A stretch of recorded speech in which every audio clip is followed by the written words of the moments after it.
The 3D platformer genre needs to bring a plethora of characteristics to the table to truly be successful. Throughout the past couple of decades, this beloved genre hasn't had much representation within the gaming sphere outside of major hits such as Super Mario 3D World or A Hat in Time. When starting Kukoos, the elements appeared to be a fitting candidate for a memorable and charming entry to the 3D platformer genre. Unfortunately, this veil is full of considerable holes, leaving me dissatisfied with the comprehensive experience. I knew it was my grandma! Our grandma! The premise is simple in nature, albeit questionable in execution. Kukoos are monkey-like creatures that live on a sizable island. In this society, they have a variety of creatures as pets, and after a failed experiment, these pets rampage throughout the world. Once you choose your character, you must go out to various zones and quell the chaos emanating from the frenzy of said pets. As you go through each level, the plot becomes increasingly nonsensical in presence due to the dialogue and exposition. At no point are you engaged to become immersed in this world. In fact, it does quite the opposite by throwing in as many absurd moments as possible. I know the intended audience is all ages, but there could have been something more outside of visual cues. The only upside is that there's not much story, so your exposure is pretty minimal. But hey, the plot is one of the lesser aspects players focus on when it comes to a 3D platformer. The standout components of Kukoos are the visuals and design. On multiple glances, it's easy to see the vibrancy of the world and its environments. While the Switch hardware may not showcase every detail vividly, each territory's makeup is pretty impressive. In fact, during some levels, it was easy to lose track of myself as I was occupied with observing my surroundings. The variety of area designs keeps things fresh, meaning you won't have to see the same area for long. Unfortunately, this is one of the only aspects where Kukoos shine.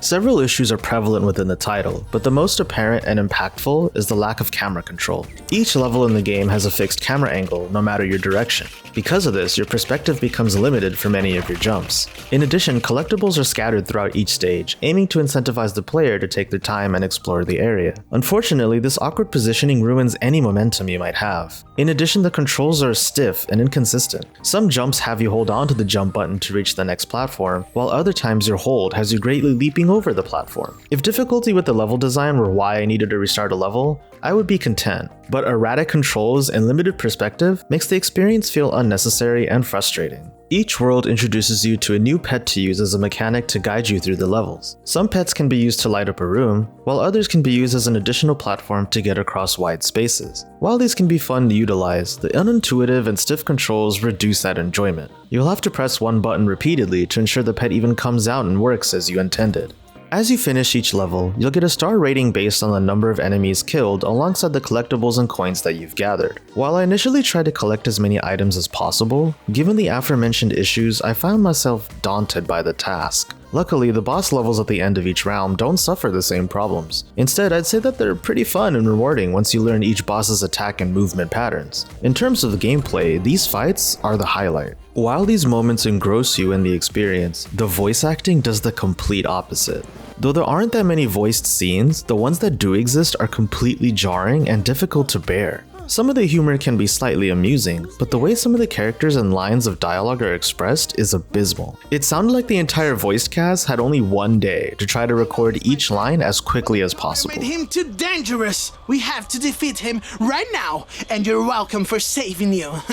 With so many off-putting choices, there's, unfortunately, a lot of wasted potential concerning Kukoos. Rather than feeling the desire to be a completionist and achieve all the available accomplishments, I just wanted to rush to the end of each level of the map. What started as a feeling of curiosity gradually dwindled into monotony and dissatisfaction. If you can manage to swiftly maneuver through the gameplay obstacles, the gameplay runtime is relatively short, clocking in at around 4 to 6 hours. Finally, a big letdown was how poorly the title ran on the Nintendo Switch. The typical culprit of performance issues popped up as they ranged from frame rate drops to certain textures not loading.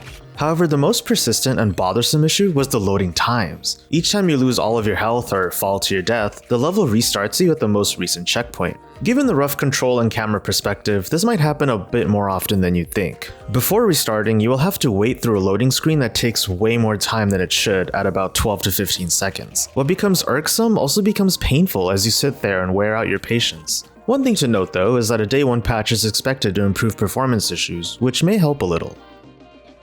From visual dynamics alone, Kukoos has a very promising appeal, especially to those for a younger audience. With a wacky storyline and eye-catching environments, it would fit decently into the 3D platformer genre. But the opening for that spot diminishes greatly given all the technical issues in the gameplay and the plot progression. With aggravating limitations and a lack of polish, I can't imagine Kukoos to be a platformer that would stick in anyone's mind. Noisy Pixel is giving Kukoos Lost Pets a 5 out of 10. Thanks for watching. Please make sure to check out the full written review at noisypixel.net. Noisy Pixel is run by a group of gamers who work hard to provide you the latest news, reviews, previews, and more. Please make sure to subscribe to keep up to date with all of our future content.